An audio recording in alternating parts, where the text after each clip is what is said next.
Es que este jueves 6 de agosto se instaló en Caracas la mesa de trabajo entre representantes de la Asamblea Nacional electa en 2015 y del régimen encargado, un proceso que busca abrir una ruta hacia la reinstitucionalización del país y la construcción de acuerdos que permitan avanzar hacia una transición democrática. La instalación de esta mesa ha generado expectativas dentro y fuera de Venezuela e interrogantes sobre su alcance, la voluntad política de las partes y también las posibilidades reales de alcanzar resultados concretos después de años de intentos fallidos de negociación. Para abordar este tema, damos la bienvenida a Pedro Benítez, analista político e historiador venezolano. Gracias, Pedro, por estar con nosotros en esta oportunidad. Jessica, a ti un gusto. Pues quisiera su percepción en relación con lo que podría ser este proceso que hoy se inicia de manera presencial, o que hoy se ha iniciado de manera presencial, porque ya conocimos que el fin de semana pasado hubo un primer acercamiento, pero a través de una llamada telefónica. Bueno, Jessica, yo creo que en primer término esto lo que demuestra es la enorme influencia que tiene el gobierno de Donald Trump en Estados Unidos sobre la situación venezolana, sobre nuestra realidad política, nuestra realidad económica, una influencia como nunca antes determinante, al punto de que, bueno, efectivamente, somos un país tutelado, tenemos un gobierno interino que está pues, tutelado, que está en las manos de la Casa Blanca, de Washington.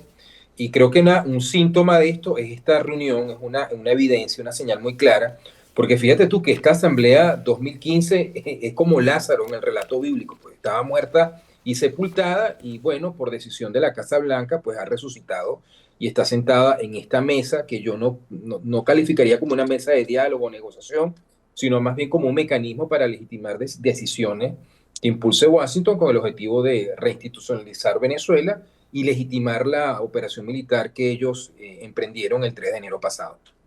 Ahora, hay tres aspectos o tres puntos en esta agenda que se dio a conocer el fin de semana pasado. Atención al doble terremoto, fortalecimiento de la democracia, derechos y garantías políticas. Son temas muy amplios, ¿no? Como muy generales. Se espera que se presente una agenda mucho más concreta, más desglosada, con lapsos incluso. Dinora Figuera, al llegar al país, junto con otros miembros de esta delegación de la Asamblea de 2015, hacía referencia a este primer punto, ¿no? A la atención de las personas afectadas por el doble terremoto y también a la necesidad digamos, buscar reinstitucionalizar el país, por ejemplo, el poder electoral, también el Tribunal Supremo de Justicia, incluso mencionó diciembre, finales de este año, como un momento para presentar resultados. También quisiera sus consideraciones en este sentido, tanto en Bueno, cuanto a la Jessica, agenda como en cuanto al tiempo para tener bueno, yo, resultados. bueno, Jessica, yo creo que las declaraciones que ha dado Dinora Figuera, tanto ayer cuando llegó al país, como el comunicado que emitió hace unos días y también Jorge Rodríguez, la forma tan ambigua, tan amplia de plantear las cosas, es un indicativo de que no hay un plan detallado, definido, y ni siquiera están claros cuáles son los plazos. Aquí hay un propósito, aquí hay un sentido por parte de los Estados Unidos, también hay una presión de cambio dentro de Venezuela y alrededor de Venezuela por razones que son suficientemente conocidas por todos nosotros, pero todo esto hay una gran improvisación. Aquí se están midiendo los tiempos, a ver cómo se van desarrollando las circunstancias. El plan de estabilización y recuperación, tal como había planteado el secretario de Estado Marco Rubio a principios de este proceso, a principios de año, pues desde el punto de vista económico no se ha dado como tal. La situación económica de Venezuela se ha seguido deteriorando. Están saliendo las primeras estudios de opinión que indican como, por ejemplo, la aprobación de Delcy Rodríguez, que entre los meses de enero y febrero tuvo como un pico, porque se creó la expectativa de que las cosas iban a mejorar en el país, pues según estos estudios de opinión se ha derrumbado. Las protestas por los apagones en la zona centro-occidental del país se multiplican día a día. Ayer y antier, esta semana, ha habido en varias ciudades del centro, del estado Carabobo, del estado Aragua. Es decir, y esto probablemente es lo que ha llevado al Departamento de Estado, al secretario Rubio, a acelerar la tercera fase, que es lo que él llamó la transición, y este sería el primer paso en ese sentido. Es decir, crear la expectativa de que Venezuela en un futuro inmediato, cuestión de meses, como él mismo ha dicho, Ujú. va a ir nuevamente un proceso electoral para renovar tanto el Poder Ejecutivo como el Poder Legislativo, lo que he llamado la tercera fase, la transición. Es decir, las circunstancias están empujando hacia allá, de modo que creo que aquí, insisto, hay un alto nivel de improvisación y por eso estamos recibiendo información incompleta, que no es suficiente, porque probablemente los propios actores, los que están sentados ahí, no manejan toda la información, porque es que aquí la palabra final en estos momentos la tiene Estados Unidos. Ahora, Jessica, también ocurre que Estados Unidos no deja de ser una democracia, una república representativa, es decir, ahí hay un congreso, viste el pronunciamiento La que es resolución conjunta. bipartidista, Ujú. exactamente entre los dos partidos, una cosa que es muy rara en Estados Unidos en estos tiempos,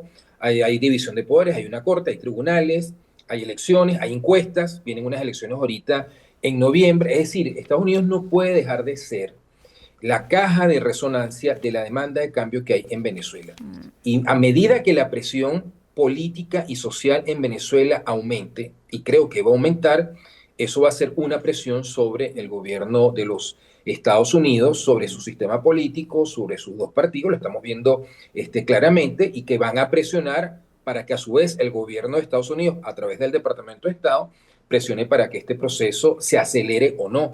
Eso es lo que estamos por ver en las próximas semanas, si no es que en los próximos días. Y ese rol que en este momento está desempeñando Estados Unidos en Venezuela, este respaldo, impulso que está dando este mecanismo de trabajo a esta mesa de trabajo entre representantes de la Asamblea de 2015 y representantes del régimen interino, es lo que lleva a muchos a pensar que en esta oportunidad, a diferencia de oportunidades anteriores, sí va a haber un resultado. Ahora, la pregunta es, ¿cómo se articula el resultado de esta iniciativa, de esta mesa de trabajo, con otros actores muy importantes para Venezuela, Sí. que es el caso de la sociedad civil, que es el caso de María Corina Machado, de su equipo, y de otras organizaciones políticas y sociales que no están sentadas, como no tienen representantes, en esta mesa de trabajo o de diálogo? Bueno, yo creo que ese es el centro de la cuestión, Jessica, de lo que debemos estar pendiente. Eh, Aquí Estados Unidos está forzando lo que ellos llaman un acuerdo, lo que realmente están tratando de imponer es una agenda para renovar los poderes públicos, acordado entre las dos asambleas, la asamblea que Estados Unidos reconoce y el gobierno interino, y que eso desemboque en un proceso electoral. Ahora, lo que la experiencia, disculpa, nos indica es que de cara al futuro, si este tipo de acuerdos no cuentan con una base de sustentación social y política lo suficientemente sólida y amplia, corren el riesgo de fracasar. Es decir, que estaríamos al riesgo de una transición fallida. Estados Unidos desea, sobre todas las cosas, que en Venezuela se mantenga la estabilidad, que esta situación se desarrolle sin mayor conflictividad, sin ningún tipo de violencia, sin ningún tipo de anarquía. Hasta ahora lo han conseguido. Eh, pero para cerrar esto necesitarían una transición clásica. Y la transición clásica siempre son entre el grupo que sale del poder y el que va a llegar. Por lo tanto, dejar por fuera a los factores que evidentemente cuentan con el favor de la mayoría popular que no entren en ese proceso, pues insisto, pondría en riesgo esa transición porque no tendría una base de sustentación el sistema político que salga de ahí. Nosotros tenemos una situación muy complicada como país, Jessica, porque es que el país perdió sus instituciones. O sea, yo comparo mucho esto con la apertura petrolera del año 95, 96. Aquella era una Venezuela que tenía una infinidad de problemas, veníamos de varias crisis económicas, el Caracazo, la institución de un presidente, dos intentos de golpe de Estado, etcétera, ¿no? Una crisis bancaria terrible. Sin embargo, se aprobó la apertura petrolera del año 95 con el Congreso de la época, la izquierda recurrió a la Corte Suprema de Justicia y la verdad que fue en ese momento la apertura petrolera más exitosa que había tenido América Latina hasta ese momento. En esos primeros meses, 2 primeros y 3 años, hubo un momento, regresaron las compañías extranjeras de energía, hubo un boom de inversiones en el sector petrolero y eso no lo estamos viendo ahora. Y no lo estamos viendo ahora porque las instituciones que Venezuela tiene en este momento pues no generan confianza. Es decir, realmente no son instituciones. La pregunta que se hacen los inversionistas es, bueno, nosotros metemos plata en ese país. Bueno, y cuando Trump no esté en la Casa Blanca, ¿quién nos garantiza eso? Porque ya nos expropiaron en el pasado. La única manera de hacer eso es que el país se reinstitucionalice. Entonces, la diferencia que yo veo entre este plan energético de Estados Unidos para Venezuela en el año 2026 con respecto a lo que ocurrió hace 30 años es precisamente eso. Aquel, insisto, era un país que tenía muchos problemas, pero bueno, tenía unas instituciones representativas, tenía unas instituciones reconocidas internacionalmente, tenía una compañía estatal que era PDVSA, prestigiosa, muy exitosa. Nada de eso lo tenemos ahora. O sea, tenemos una economía destruida y no tenemos instituciones.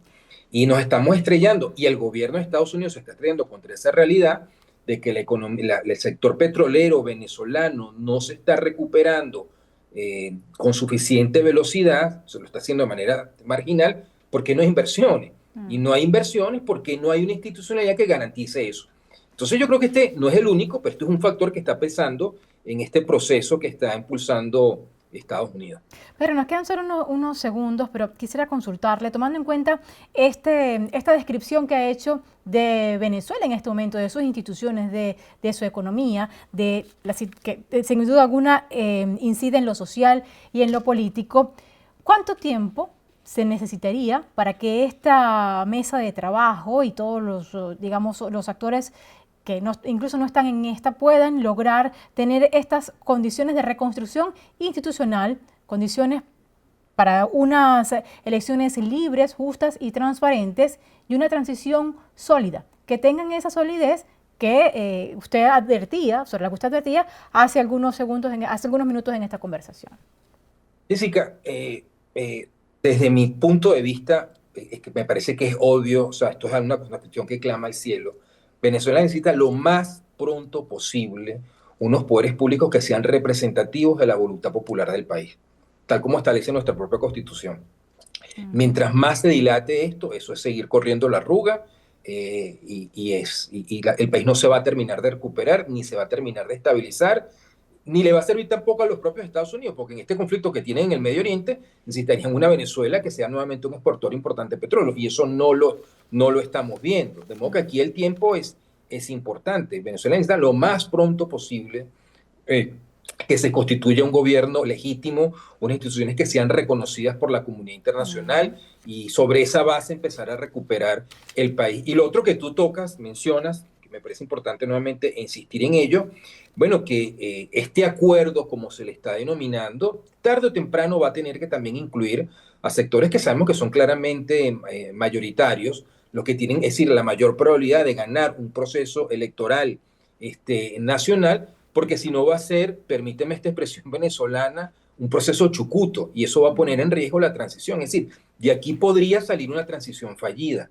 como Venezuela y otros países latinoamericanos en circunstancias parecidas ya han vivido. Ojalá no sea así. Esperamos todos que no sea así. Ojalá sea un acuerdo que le dé al país estabilidad por muchos años, pero ese riesgo existe y depende mucho de lo que veamos los próximos meses.